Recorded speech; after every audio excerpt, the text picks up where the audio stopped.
Hi, and welcome to another AI in 5. I'm your host, Simon Chris.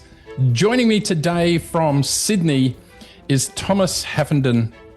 Thomas is a tech evangelist and a top voice on LinkedIn. And we're going to be talking about whether or not AI makes people more or less creative.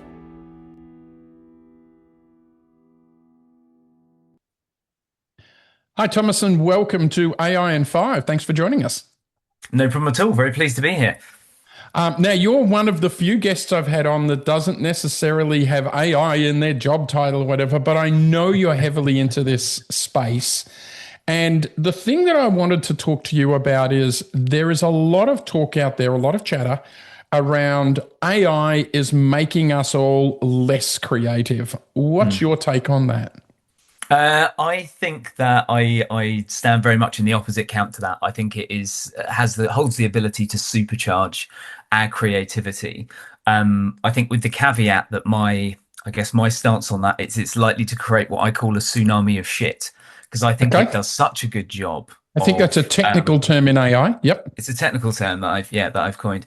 I think it does such a good job of unburdening and releasing everyone's creativity that what we're going to do is supercharge production. But I think Mm, where people are getting maybe caught up and a little bit of struggling is the quality of the output. I think the yep. quality of the output is probably going to have the same percentage of good to bad as we currently have. The difference is the layman, the normal person can take something in their head and get a lot further.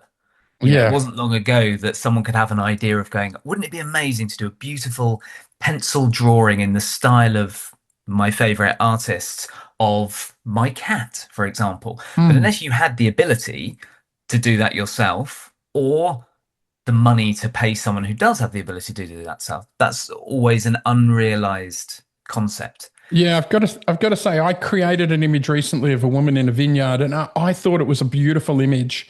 And I showed it to a friend of mine who's a serious photographer. And she said, "Yeah, that's great, Simon, but your lighting's all wrong. Your composition's not right." And so the prompt that she wrote included what model camera, what model lens, what Yeah. aperture speed, a whole pile of stuff that I don't even know that language.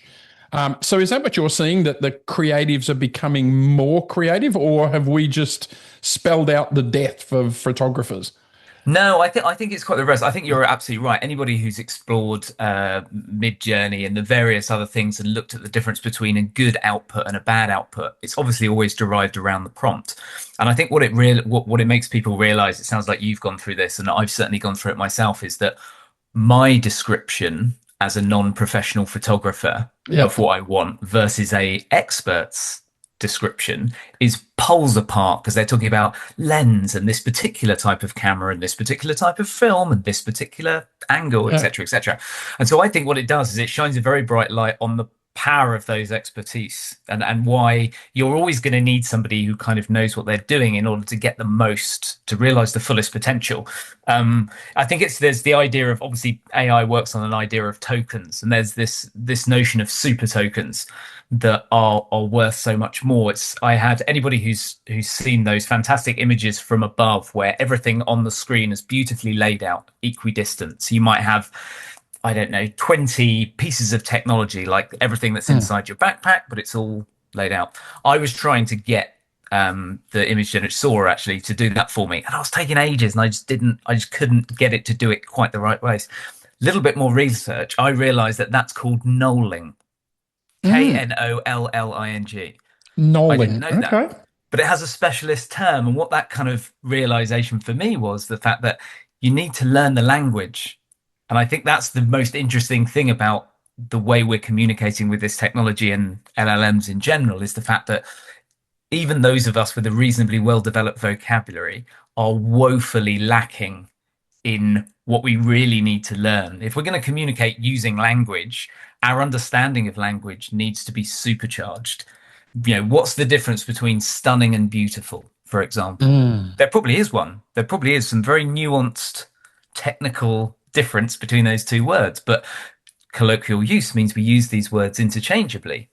But for an LLM that's trained on a trillion perfect definitions, that changes things quite considerably. So I think even though I have a maths background and a love of maths, and it hurts me to say this, I think English language is probably going to be the most important thing that we focus on in schools, to get people prepared and capable of getting the most out of this technology and speaking to, I guess, all of our technology in this new way. Yeah, wow. And yeah, I have some teenage grandkids, and I'm asking them to generate images because it drives their use of adjectives. They just learn Mm. to describe things better. But Yeah, 90 plus episodes in of this show, and I've just learnt a new term, knolling, which I'll be trying out this afternoon. Look, we're right 100%. at time, but I love to ask everybody the same question. And that is, what would be your best advice for an organization just starting its AI journey, just kicking off? What should they be doing or thinking about?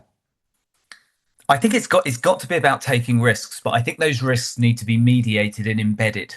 The idea of a prompt engineer is still quite a fresh term. There's very few people with that in their title, but to me, where I've had the opportunity to work directly with companies inside, you can get so much more done and so much more developed. But I think it's ultimately about risk. It's moving so fast. You have to find you have to find a space where you can take risks to Your sort of risk realize the tolerance. potential. Yeah, Yeah, I think yeah. so. Well, look, this has been an awesome AI in 5. I'm sure we'll talk again soon. Thanks, Thomas. Amazing. Thank you.